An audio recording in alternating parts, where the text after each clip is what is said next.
आज गांधी जयंती के शुभ अवसर पर सेवाग्राम में बापू कुटीर के सामने आत्मा से ही सही बापू के सानिध्य में बैठने का ये सुअवसर किसी सौभाग्य से ही मिलता होगा।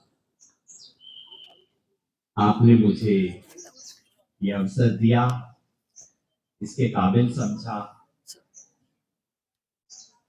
मैं मन से बहुत ऋणी हूं। मैं 11-12 साल का था, आप में से कई बच्चों की तरह, जब मैंने पहली बार सत्य के प्रयोग गांधी जी की जो आत्मकथा है वो पढ़ी थी।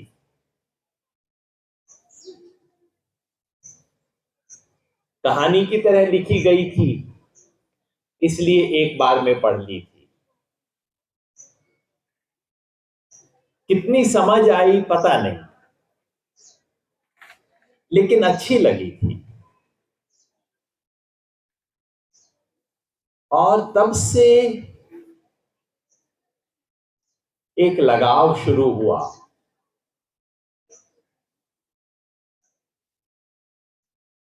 ऐसा लगता था कि अगर गुजरात के छोटे से शहर में बैठा हुआ वो लड़का अपने आप को बदल सकता था, तो राजस्थान के एक छोटे से शहर, श्रीगंगानगर एक छोटा सा शहर था जहां मैं बड़ा हुआ, तो राजस्थान के उस छोटे से शहर में रह के मैं भी अपने आप को थोड़ा बदल सकता हूं, थोड़ा बना सकता हूं। ऐसा विचार मन में आया था। गांधीवादी अपने आप को मैं कभी नहीं कह पाया हूं, लेकिन जो कुछ किया, जो कुछ सोचा, जो सोचता हूं, उस पे उनकी छवि रहती है, एक परछाई रहती है। इसलिए मेरे लिए ये एक बहुत विशेष अवसर था जब प्रदीप जी ने कहा कि आइए वहां बापू कुटीर में 2 मिनट बैठते हैं। वहां बैठे बैठे मैं बहुत कुछ सोच रहा था, और एक सवाल जो मेरे मन में बहुत समय से चलता रहा है, उस सवाल के बारे में सोचने लगा। वो सवाल मैं आज आपसे साझा करना चाहता हूं। उस बहाने आपसे कुछ बात करना चाहता हूं। मैंने सोचना शुरू किया कि हम किस गांधी की वंदना करें। आप सोचेंगे गांधी तो एक थे, तो एक, लेकिन एक ही व्यक्ति की अलग अलग छवियां होती है ना। किसी बच्चे के बारे में हम सोचते हैं कि ये कक्षा में ऐसा पढ़ने वाला बच्चा है, उसी के बारे में सोचते हैं कि अच्छा वो कैसे कपड़े पहनना पसंद करती है, उसी के बारे में सोचते हैं वो फुटबॉल कैसे सोचता खेलता है। गांधी जी के बारे में 3 छवियां मेरे मन में चलती रहती हैं पिछले कुछ समय से, और मैं पूछता हूं कौन सा गांधी मेरा गांधी। एक गांधी नाम देने के लिए, क्योंकि छवियों को नाम देना पड़ता है, नाम देते हैं तो वो दिमाग में अटक जाता है। एक गांधी है चश्मे वाले गांधी, चश्मे वाला संत। दूसरे गांधी हैं चरखे वाले गांधी, चरखे वाले दार्शनिक। और तीसरे गांधी हैं चंपारण वाले गांधी, चंपारण वाले आंदोलन जीवी शायद कहना ठीक होगा। तो कौन सा गांधी मेरा गांधी है? तीनों ही हैं, तीनों ही मेरे हैं, तीनों ही हैं। लेकिन आज जबकि गांधी सर्वव्यापक बन गए हैं, सब जगह गांधी दिखते हैं, तो पूछना जरूरी होता है कि इनमें से कौन सा मेरा गांधी है, कौन सा सच्चा गांधी है, कौन सा 21वीं सदी का गांधी है, कौन सा हमारे युग का गांधी है। आजकल हर जगह गांधी जी की तस्वीर है, हर जगह उनका कोई कोट है, हर भाषण में महात्मा गांधी, हर किताब में महात्मा गांधी, हर समारोह में गांधी, हर विज्ञापन में गांधी, एनजीओ के विज्ञापन में भी गांधी, बड़ी बड़ी कंपनियों के विज्ञापन में भी गांधी, न्यूयॉर्क के यूएन संयुक्त राष्ट्र संघ के दफ्तर में भी गांधी, और G20 की मीटिंग होती है तो उसमें भी गांधी। गांधी की सर्वव्यापकता से हम प्रसन्न हो सकते हैं। पहला मन करता है कि देखिए हमारा गांधी कितना बड़ा है, सब जगह छाया है।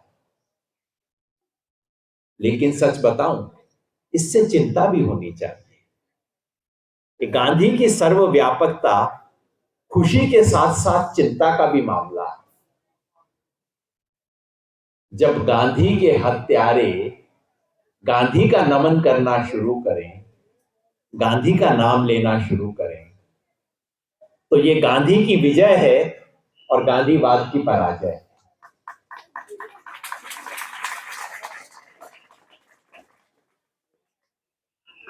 गांधी के हत्यारे से मेरा आशय किसी एक व्यक्ति से नहीं है, क्योंकि गांधी को किसी एक व्यक्ति था जिसने 3 गोलियां मारी। व्यक्ति तो कोई भी हो सकता है, कोई सरफिरा भी हो सकता है, पागल भी हो सकता है, प्रोफेशनल हत्यारा भी हो सकता है, लेकिन गांधी की हत्या एक विचार ने की थी। उस विचार के वंशज आज भी हैं, घूम रहे हैं, बड़ी बड़ी कुर्सियों पे बैठे। जब गांधी की हत्या के विचार से जुड़े लोग,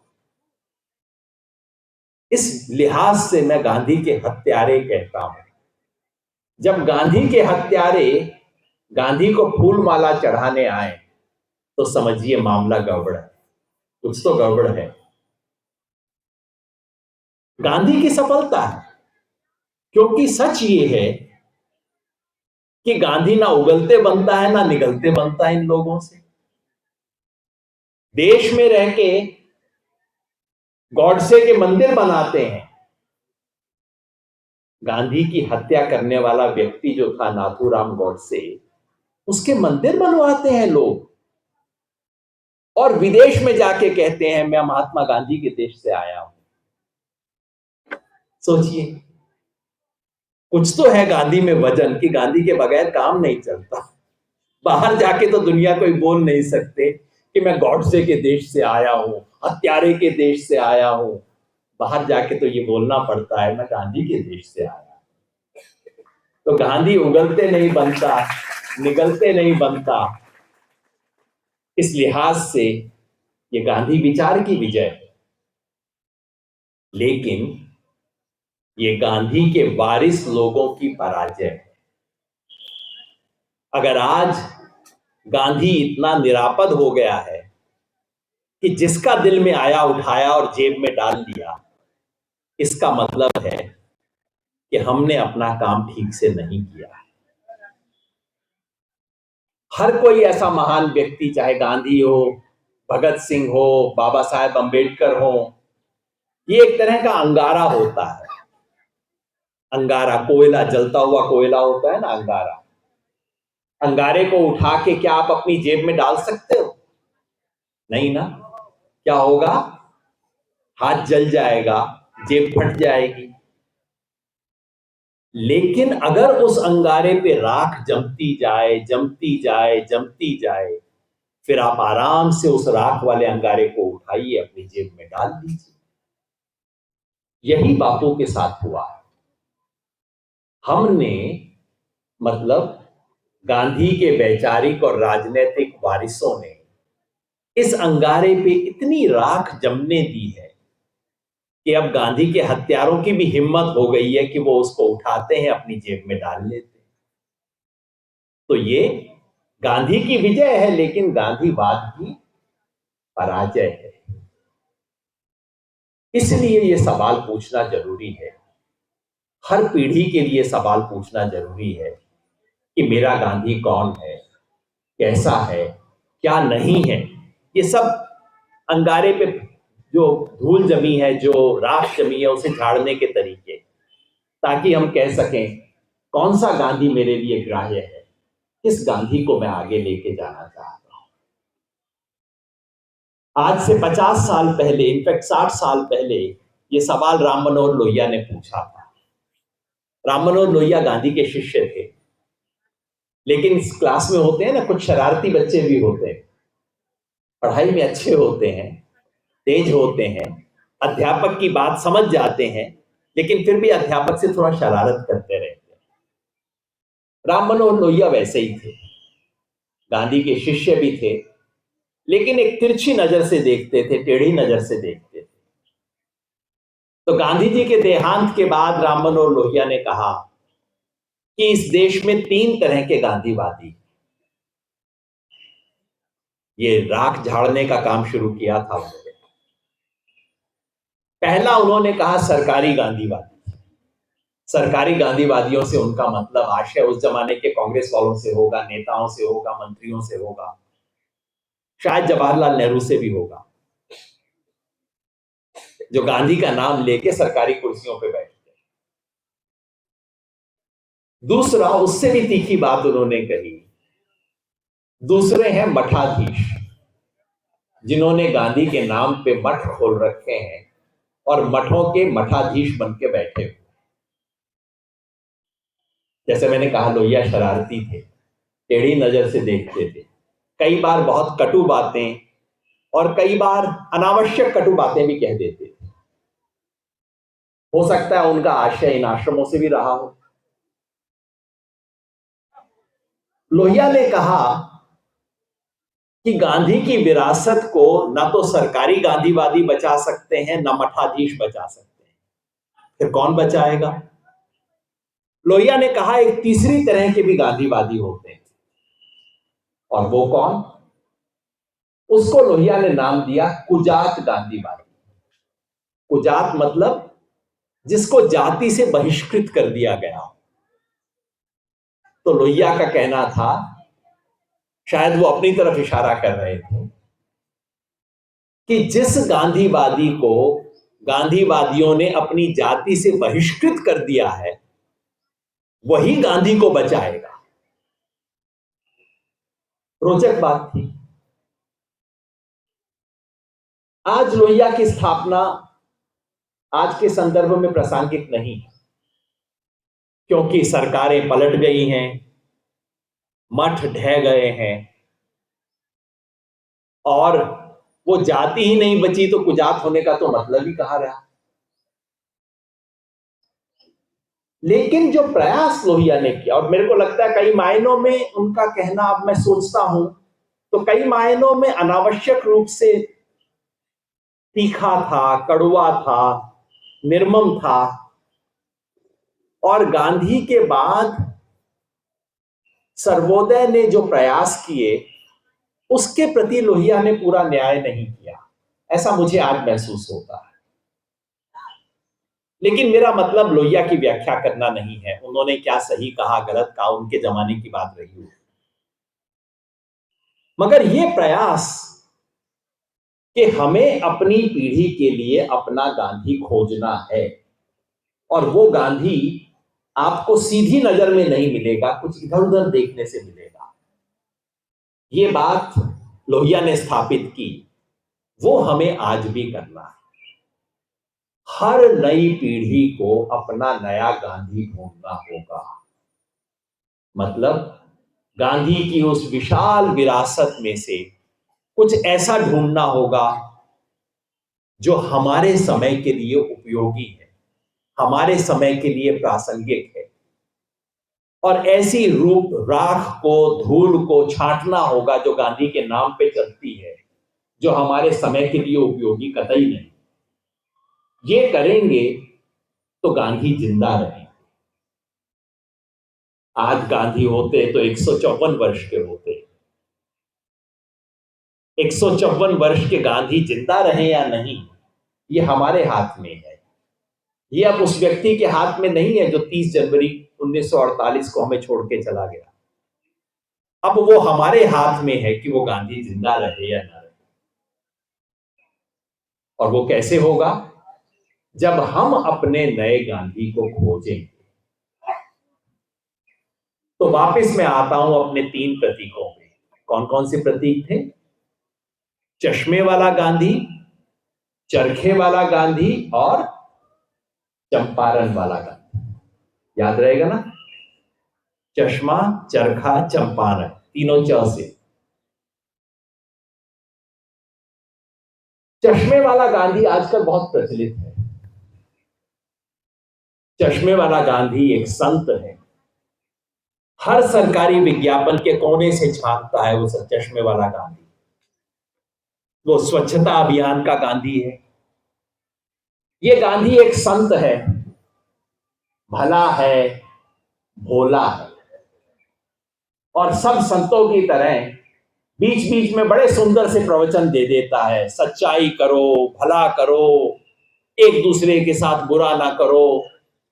और जैसा आजकल के तमाम सफल संत और बाबा करते हैं, एक अच्छा सा प्रवचन देने के बाद अपनी आंख मूंद लेता है और फिर उसके बाद उसके बड़े बड़े भक्त जो बड़ी बड़ी गाड़ियों में आते हैं, वो दिन भर जाते हैं, लूट खसोट करते हैं, शाम को फिर बाबा के पास आते हैं। बाबा फिर उनको बड़ा सुंदर सा प्रवचन देते हैं, उसके बाद फिर अपनी आंख बंद कर देते हैं। तो ये जो चश्मे वाला गांधी है, ये बाबा है, ये संत है, ये अच्छी अच्छी बातें कहता है, बुरी चीजों से आंख मूंद लेता है। इसके 3 बंदर हैं। कौन से वाले 3 बंदर याद है ना? क्या कहते हैं वो 3 बंदर? बुरा मत देखो, बुरा मत सुनो और बुरा मत बोलो।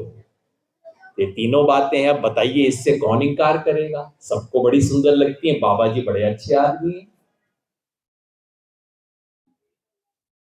ये संत सबके लिए सुविधा है। ये संत साधुओं को भी पसंद है, ये संत गुंडों को भी पसंद है। गुंडों को भी अपना अपना संत चाहिए होता है। और गांधी के हत्यारों को तो ये वाला गांधी बहुत पसंद है। अब बताइए एक चश्मे से किसे ऐतराज हो सकता है? अच्छा सा चश्मा है, विज्ञापन पे लगाइए और फिर जो करना है करते जाए। आज सुबह मैंने अखबार में एक तस्वीर देखी। इस देश के एक बहुत बड़े नेता हाथ में झाड़ू लिए हुए सफाई करते दिखाई दे रहे हैं। मैं सोचने लगा कि कैसे हुई होगी ये फोटो। इस फोटो से 2 घंटा पहले एनएसजी के कमांडो आए होंगे। उन्होंने एक एक पत्ते को हिला के देखा होगा, इसके अंदर कोई छुपा हुआ तो नहीं है। फिर उसके आधे घंटे बाद 10 कैमरा की एक टीम आई होगी। यहाँ कैमरा, वो कैमरा, ये कैमरा का एंगल ठीक है कि नहीं है, इसमें तो पेड़ बीच में दिखाई दे रहा है, इसके अंदर तो कोई जानवर घुस सकता है। फिर सब कुछ कैमरा सेट करने के बाद एक व्हीकल आया होगा, एक डंपर आया होगा थोड़ा कूड़ा लेके कि भाई सफाई करनी है, पहले थोड़ा कूड़ा तो डाल दो यहाँ पे। फिर उन्होंने लाके कूड़ा डाला होगा। कैमरे वाले ने बताया होगा नहीं नहीं यहाँ कूड़ा मत डालो, वहां डालो, वहां डालो। तो फिर कूड़ा डाला गया होगा। सब कुछ सेट करने के बाद हमारे नेता आए होंगे। फिर लोगों को इंस्ट्रक्शन मिली होगी, ये कैमरा फ्रेम से बाहर चलो। जब दूसरे लोग इंस्ट्रक्शन नहीं देते तो हमारे नेताजी खुद इंस्ट्रक्शन दे देते हैं कि कैमरा फ्रेम से बाहर रहो, बाहर रहो। चलता है ना? ये सब करने के बाद स्वच्छता हुई होगी। ऐसी स्वच्छता से गंदी चीज दुनिया में कोई नहीं। इतने बड़े पाखंड से बुरी चीज दुनिया में कोई नहीं। ये ऐनक वाला गांधी, ये स्वच्छता अभियान वाला गांधी, ये चश्मे वाला गांधी, ये संत, ये बाबा मेरा गांधी नहीं। वो आज के युग का ज्योति पुंज नहीं हो सकता। इसीलिए ये स्मगलर, ठग और ब्लैक मार्केट करने वाले जब अपने पैसे गिनते हैं ना, कितने करोड़ हो गए, तो पूछते हैं कितने गांधी हो गए। सोचिए, गांधी के नाम की ये दुर्गति हो गई आजकल। ब्लैक मार्केट वाले कहते हैं कितने गांधी आ गए तुम्हारे पास, मतलब कितने करोड़ रुपए आ गए।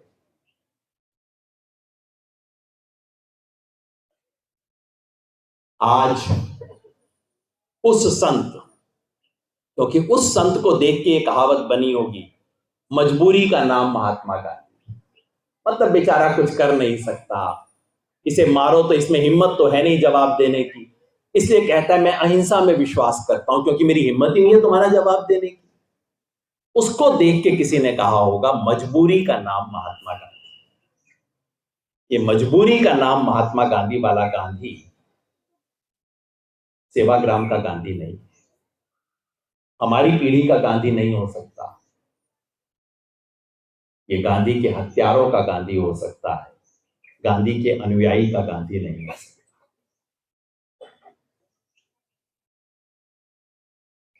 दूसरा गांधी कौन सा है? चरखे वाला गांधी।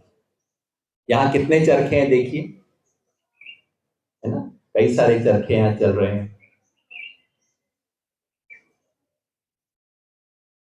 इसलिए मैं चरखे का उदाहरण देते हुए थोड़ा संकोच करता हूं, क्योंकि मेरे लिए रूपक है। मुझे चरखे से कोई एतराज नहीं है, और चरखा बहुत क्रांतिकारी चीज हो सकती है। चरखा इस देश की रचना का एक प्रतीक हो सकता है, संघर्ष का प्रतीक हो सकता है, आत्मनिर्भरता का प्रतीक हो सकता है। लेकिन यहां मैं सिर्फ कह रहा हूं, गांधी जी के दर्शन के बिंब के रूप में इसे इस्तेमाल कर रहा हूं। चरखे वाला गांधी का मतलब गांधी जो कि एक दार्शनिक है। पिछले 10-20 साल से इस गांधी का बहुत प्रचलन हुआ है। दुनिया के हर सेमिनार में, सिर्फ भारत में नहीं, अमेरिका में, यूरोप में, साउथ अफ्रीका में, जहां जाइए गांधी पर सेमिनार होता है, गांधी के बारे में चर्चा होती है। चर्चा किस चीज के बारे में होती है? गांधी जी की पुस्तकों के बारे में, गांधी जी के लेखन के बारे में। ये गांधी हिंद स्वराज के गांधी हैं। हिंद स्वराज में गांधी जी ने सर उठा के हिम्मत से कहा था कि ये जो पश्चिम की दुनिया, ये जिसको तुम विकास कहते हो, जिसको 15 अगस्त में देश के नेता लाल किले की प्राचीर से घोषणा करते हैं हमारा देश डेवलप्ड देश बनने वाला है, मतलब जो यूरोप अमेरिका में होता है वो हम भी करने वाले हैं। हिंद स्वराज के गांधी में साहस है, बौद्धिक साहस है, वैचारिक साहस है, मानसिक और सांस्कृतिक साहस है ये कहने का कि ये विकास नहीं है, ये मेरा विकास नहीं। तो ये गांधी दार्शनिक है। ये गांधी पश्चिम की सभ्यता के रूपकों को चुनौती देता है। ये गांधी कहता है कि दुनिया का विकास तब नहीं होगा जब हर एक के पास कार होगी, हर एक के पास ट्रेन में जाने का, हर कोई हवाई जहाज पे जा रहा है। ये कोई विकास नहीं है। विकास वो है जब अंतिम व्यक्ति की आंख से आंसू पहुंचा जा सके। ये गांधी हमें सिखाते हैं। ये गांधी सत्य और अहिंसा के गांधी हैं। ये गांधी हमें बताते हैं कि सच बोलने का मतलब केवल अच्छी अच्छी बातें बोलना नहीं, सच बोलने का मतलब झूठ का प्रतिकार करना है, असत्य का खंडन करना है। सब लोगों के सामने जो बात बोलने में डर लगे, लेकिन पता हो कि बोल तो मैं सच रहा हूं, वो बोलने की हिम्मत करना है। जब मैं यहां आया, आज सुबह तक मेरे मन में संकोच था कि ये मठाधीश वाली बात यहां बोलूं कि ना बोलूं, क्योंकि ये बात संकोच में डालती है, ये बात चुभती है, चुभोती भी है। लेकिन जब बापू कुटीर में बैठा तो मुझे लगा गांधी जी होते तो क्या बोलते, कहते नहीं बेटा बोलो, ठीक संदर्भ में बोलो, पूरा सच बोलो। तो सत्य के गांधी हैं, अहिंसा के गांधी। अहिंसा का मतलब सिर्फ वो नहीं कि दूसरे को मारना नहीं,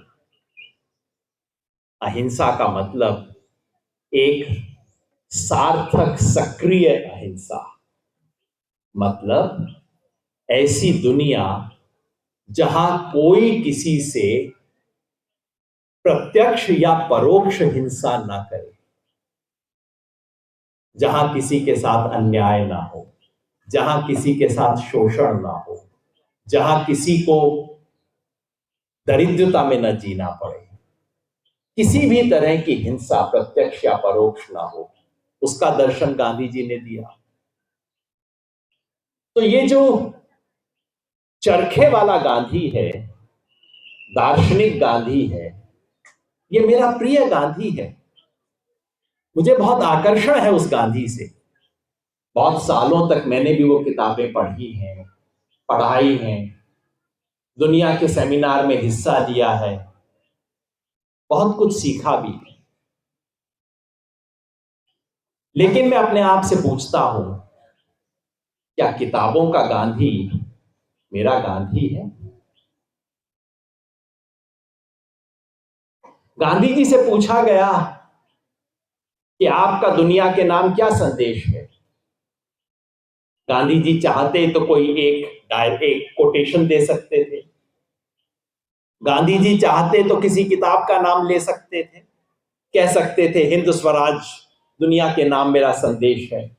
आखिर 1909 में किताब लिखी थी और मरते दम तक गांधी जी ने कहा कि उस किताब में जो कुछ लिखा है मैं आज भी उस पर अडिग हूं।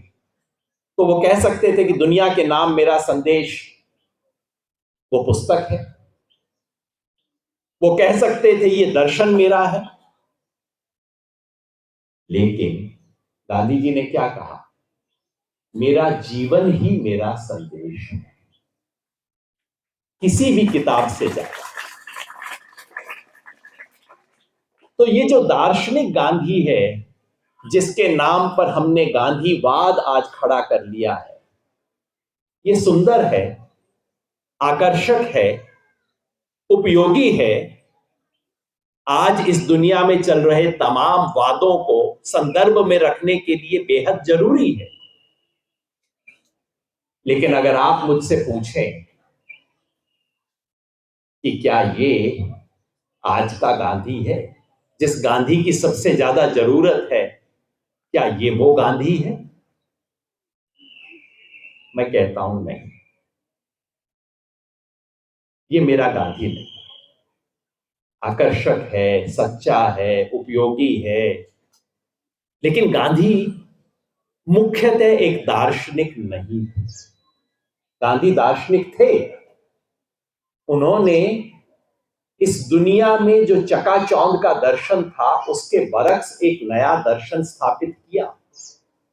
लेकिन अगर गांधी की सबसे बड़ी कोई विरासत है तो उनके लिखे हुए शब्द नहीं। मुझे कई बार लगता है, हालांकि गांधी बहुत समझदार थे, लिखने में एक एक शब्द का बहुत ध्यान रखते थे, लेकिन मुझे आज भी लगता है कि गांधी के जीवन की उन्होंने क्या किया, क्यों किया, उसकी सबसे सुंदर व्याख्या स्वयं गांधी ने नहीं की। और होता भी नहीं, कोई व्यक्ति अपने जीवन का सबसे अच्छा व्याख्याकार नहीं होता। गांधी का जीवन संदेश है और उसके व्याख्याकार वो स्वयं नहीं।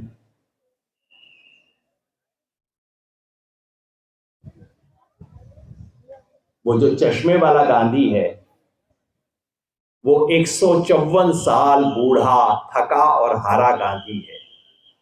वो तो मेरा गांधी हो नहीं सकता।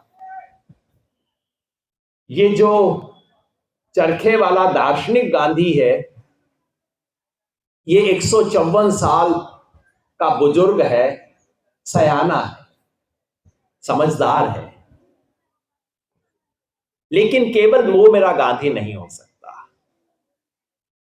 तो फिर कौन सा गांधी हमारा होगा?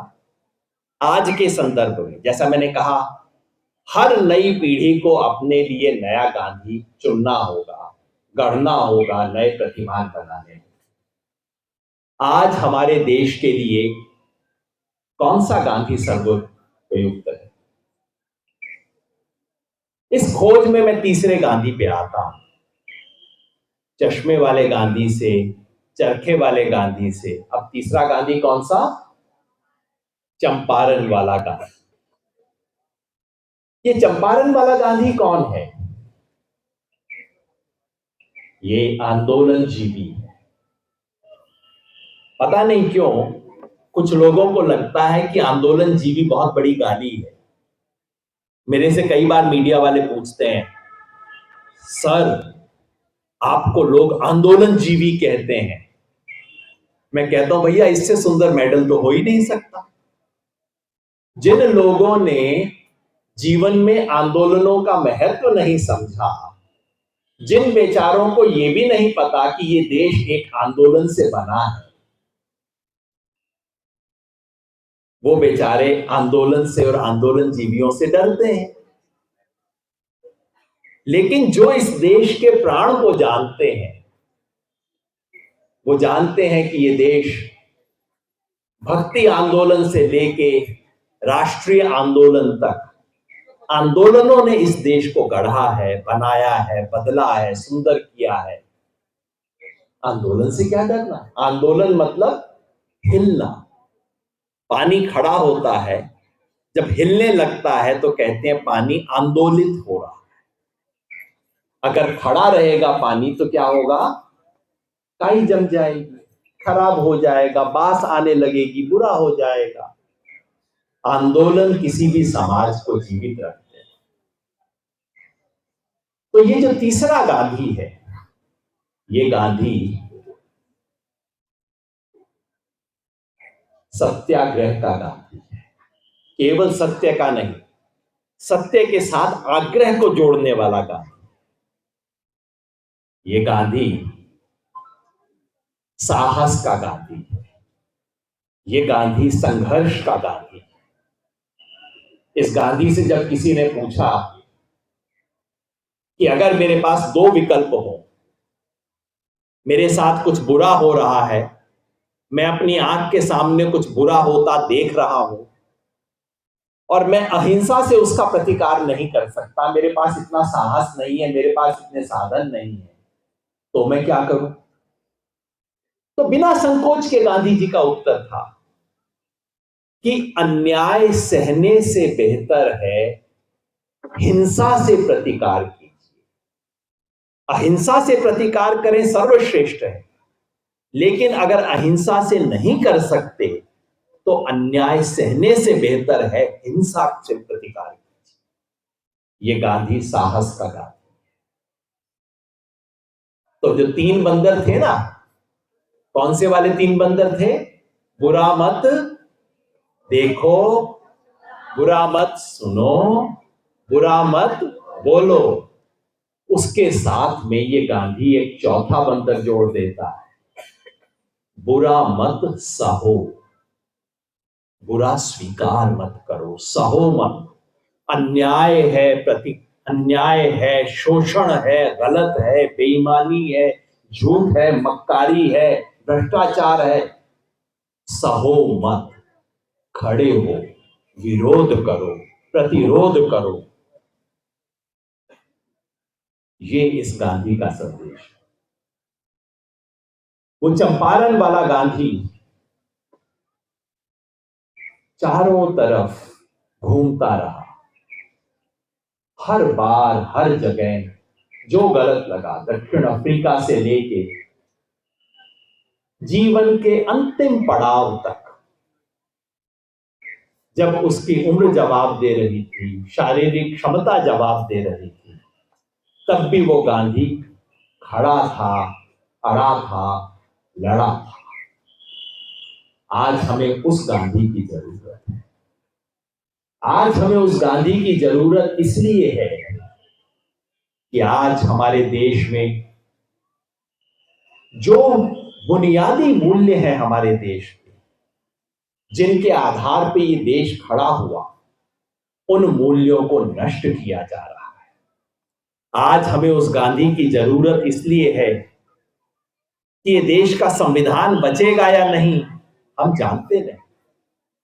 आज हमें उस गांधी की जरूरत इसलिए है कि आज से 10 साल बाद गांधी का नाम मंच से ले भी सकेंगे या नहीं हम नहीं जानते।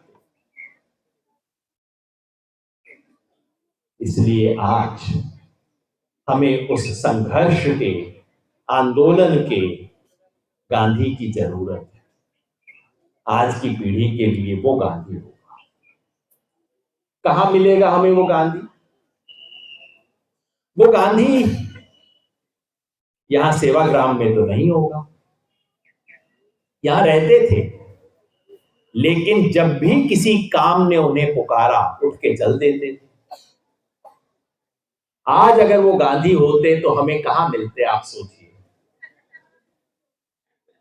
अगर चंपारण वाले गांधी आज इस देश में होते, 2 अक्टूबर के दिन कहां होते? सेवाग्राम में तो नहीं होते। राजघाट पे बैठे होते, जहां सारे वीआईपी आते हैं उनको माला पहनाने के लिए। क्या गांधी जी वहां बैठे होते कि अच्छा अब प्रधानमंत्री आएंगे, अब राष्ट्रपति आएंगे, अब ये आएंगे, अब वो आएंगे? वहां तो नहीं बैठते। आपको ध्यान है 15 अगस्त 1947 को गांधी कहां थे? जब पूरा देश आजादी का जश्न मना रहा था, पहला आजादी का जश्न 15 अगस्त 1947। उस वक्त भारत का राष्ट्रपिता कहां था?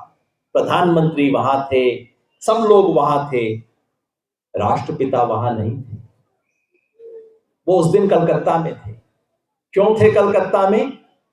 क्योंकि वहां सांप्रदायिक हिंसा हो रही थी और गांधी को लगा तुम अपने जश्न मनाते रहो, मेरा धर्म झंडे लहराना, झंडे फहराना मेरा धर्म नहीं है, जश्न मनाना मेरा धर्म नहीं है। आज आग लगी है और मैं अहिंसा का पुजारी अगर वहां नहीं गया, अगर मैं बैठ के झंडे फहराता रहा तो क्या काम है मेरा? गांधी उस महीनों में कलकत्ता में थे, नोआखली में थे। अब आप सोचिए, अगर आज गांधी होते तो कहां होते? मणिपुर में होते। आज महात्मा गांधी होते तो मणिपुर के चूड़चंद्रपुर जिले में होते। वहां घूमते, जिन महिलाओं को निर्वस्त्र किया गया, उन महिलाओं के सामने जाके हाथ जोड़ के बैठ जाते, कहते मेरी बेटी, मेरी बहन, तुझे निर्वस्त्र नहीं किया गया, इस पूरे देश की आबरू को निर्वस्त्र किया गया। उसे कहते मैं तुम्हारे साथ। उसे कहते कि जिन लोगों ने किया है, ये नहीं इनके बच्चे, इनका पोता आज नहीं 20 साल बाद, 50 साल बाद कोई आएगा तुमसे माफी मांगने, ये सोच के आज तुम उन्हें माफ कर। अगर गांधी होते तो चूड़चंद्रपुर के बाद इम्फाल भी जाते, कुकी समुदाय से मिलने के बाद मितई लोगों के पास भी जाते, उनकी भी गालियां सुनते। जब कुकी लोगों के पास जाते तो वो कहते देखो तुम्हारे देश के लोगों ने क्या किया है, और जब मितेई लोगों के पास जाते तो वो कहते अरे तुम कैसे हिंदू हो, तुम हमारी रक्षा के लिए खड़े नहीं हो। गांधी उनकी बात भी सुनते। जैसे देश के विभाजन के समय रोज शाम को उन्होंने सुनी, रोज शाम को गालियां सुनते थे गांधी सर झुका के। पार्टीशन से आते थे लोग, हिंदू पाकिस्तान से लुट पिट के, मर कट के आते थे, और आके कहते थे तुम्हारी वजह से ये सब हो रहा है। गांधी रोज शाम सर झुका के उनकी बात सुनते थे, उन्हें जवाब देते थे। आज गांधी होते राजघाट पे नहीं होते, मणिपुर में होते और पूछते इस देश पे राज करने वाले ये कैसे लोग हैं जो एक शब्द नहीं बोल सकते इसके बारे में। अगर आज गांधी होते कश्मीर में घूम रहे होते, कश्मीर के लोगों के घाव पे मलहम लगा रहे होते, उनसे पूछ रहे होते बताओ क्या गलत हुआ है। मैं केवल एक भारतीय की हैसियत से तुमसे बात नहीं कर रहा, मैं एक इंसान की हैसियत से तुमसे बात कर रहा हूं। उनका दुख दर्द समझते, उनसे बात करते, उनसे पूछते। आज गांधी होते तो नूह में होते, हरियाणा के नूह में जहां अभी हिंसा हुई है, जिन बेचारों के घर जले उनके पास जाते, जिनके वाहन जले, जिनके लोग मरे उनके घर बैठते और उसके बाद जिस जिस के घर के ऊपर बुलडोजर चला उनके पास भी जाके बैठते और पूछते कि ये कैसा राज है, ये बुलडोजर चलाने को न्याय कानून संविधान की सम्मति किसने दी है, ये तो मेरा भारत नहीं है। आज हमें उस गांधी को याद करने की जरूरत है और हो सकता है जब हम उस गांधी को याद करने चलें तो हमें रास्ते में बहुत गांधी मिल जाएंगे। जैसे उस एक गांधी ने एक पीढ़ी में, आशा जी बैठी है उन्होंने वो पीढ़ी देखी है, उस एक गांधी ने इस देश के हर गांव में एक छोटा गांधी पैदा कर दिया। हर गांव में गांव वाले कहते थे हमारे गांव का गांधी है जी, और वो भी अपनी तरफ से कोशिश करता था कि वो थोड़ा सा जैसा है उससे ऊपर हो, उससे बेहतर बन सके। जैसे उस एक गांधी ने अनगिनत छोटे छोटे गांधी इस देश में पैदा कर दिए थे, उसी तरह से आप पाएंगे कि गांधी की विरासत ने इस देश में न जाने कितने गांधी पैदा कर दिए। वो हैं, हम उन्हें देख नहीं पाते। हो सकता है वो तमाम गांधी अपने आप को गांधीवादी ना कहें, गांधी टोपी वो नहीं लगाते, हो सकता है वो खादी नहीं पहनते, हो सकता है वो चरखा नहीं काटते। उनमें से कोई हो सकता है अपने आप को पर्यावरणवादी कहते हो, कोई अपने आप को अंबेडकरवादी कहते हो, कोई अपने आप को नक्सल कहते हो, लेकिन वो सब गांधी है। इस देश का सौभाग्य है कि इस देश में आज भी एक नहीं सैकड़ों गांधी हैं, बस वो टीवी के पर्दे पे नहीं है, वो अखबार की सुर्खियों में नहीं। मेरे जीवन के जो सौभाग्य रहे उनमें से यही रहा कि ऐसे कई गांधियों को मैं अपने जीवन में मिला। जब मैं यूनिवर्सिटी में पढ़ता था तो मुझसे 2-4 साल सीनियर अर्थशास्त्र के एक विद्यार्थी थे, सुनील भाई। बहुत मेधावी छात्र थे, यूनिवर्सिटी के सब रिकॉर्ड्स उन्होंने तोड़े। वैसे सुनील भाई को जितने अंक आए थे उसका मुकाबला केवल एक ही व्यक्ति ने बाद में किया, वो अभिजीत बैनर्जी थे जिनको अभी नोबेल प्राइज मिला है। तो सुनील भाई बहुत बहुत ही ब्रिलियंट छात्र माने जाते थे।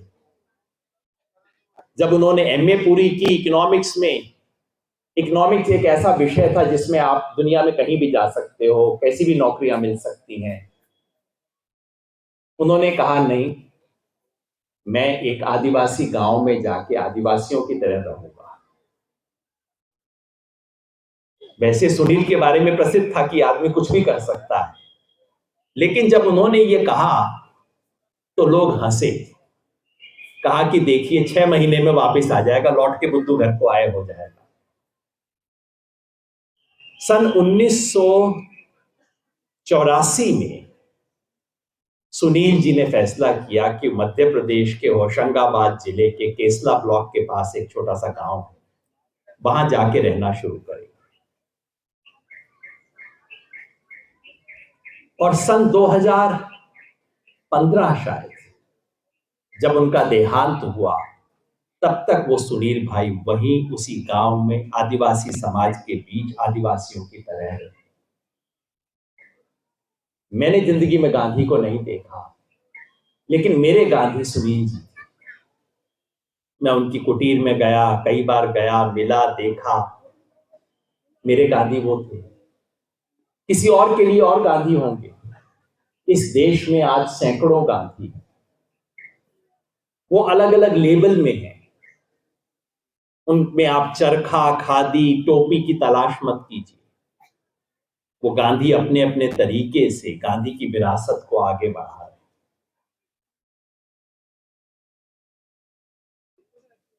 अगर आप कोई 154 साल का गांधी मिले, मैंने बताया ना, पहला गांधी 154 साल का बूढ़ा है जो थक हार गया है।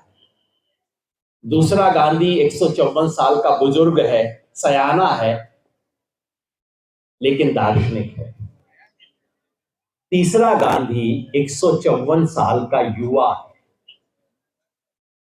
वो नए नए मित्र बना रहा है, नए लोगों से सीख रहा है, हर बात में प्रयोग करने को तैयार है। और उस 154 साल के युवा से आप पूछिए कि तुम गांधीवादी हो, तो पलट के कहेगा तुम होगे गांधीवादी, मैं तो गांधीवादी नहीं, मैं किसी वाद में नहीं। वो हर बार अधूरा है। वो नए प्रयोग कर रहा है, निर्माण कर रहा है, सीख रहा है, वो नए दोस्त बना रहा है। उस 154 साल के युवा गांधी के दो नए मित्र हैं। एक का नाम है भगत सिंह, दूसरे का नाम है बाबा साहेब अम्बेडकर। दोनों एक दूसरे से गप कर रहे हैं। गांधी भगत सिंह से कह रहे हैं,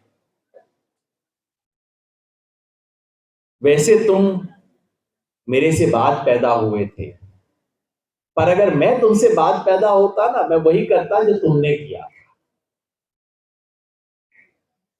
और भगत सिंह कह रहे हैं कि सोवियत संघ का पूरा इतिहास मुझे पता लग गया, मैं शायद वहां से शुरू करता जहां से आपने शुरू किया। बाबा साहेब अम्बेडकर और गांधी जी की भी बात हो रही है। जब वो जीवित थे तब उनकी बात काफी तीखी हुआ करती थी। अब वो दोनों आराम से बैठे एक दूसरे से गप कर रहे हैं। गांधी कह रहे हैं, तुम सही कहते थे, वर्णाश्रम व्यवस्था अपने आप में समस्या की जड़ है। तुम सही कह रहे थे, इस जाति का उन्मूलन किए बिना भारत का उद्धार नहीं हो सकता। मैंने बात तो कही, लेकिन अधूरी कही थी, तुमने अपनी मेरी बात को पूरा कर दिया। ये शायद बहुत लोग जानते नहीं होंगे, गांधी जी के बहुत प्रिय साथी थे गोरा। जब गोरा के और गांधी जी ने 40 के दशक में निर्णय कर लिया था कि वो किसी शादी में नहीं जाएंगे, अपने नजदीक से नजदीक लोगों के बच्चों की शादी में वो नहीं गए, केवल अंतर जातीय विवाह होगा, और अगर सवर्ण और अवर्ण का, दलित का विवाह होगा तभी जाएंगे। तो गोरा के बेटे की शादी में गए और उसे गांधी जी ने पता है क्या आशीर्वाद दिया था, रिकॉर्डेड है। उन्होंने कहा था, मैं चाहता हूं तुम अंबेडकर जैसे बनो। गांधी ने आशीर्वाद दिया था। आज 154 साल के गांधी 134 वर्ष के अंबेडकर से बात कर रहे हैं, कह रहे हैं जाति व्यवस्था का उन्मूलन तो सही था। और अंबेडकर कह रहे हैं कि यह बात आपने सही कही कि आध्यात्मिक जड़ दिए बिना कोई समाज बन नहीं सकता। मैंने बुद्ध पे एक किताब लिखनी शुरू की थी, मैं अपने जीवन में पूरा नहीं कर सका, सोचता हूं अब उसको पूरा कर।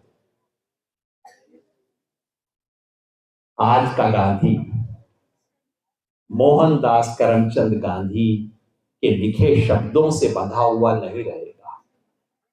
आज का गांधी उसके जीवन को किताब समझ के नए नए प्रयोग करेगा, गलतियां करेगा, अपनी गलतियों से सीखेगा,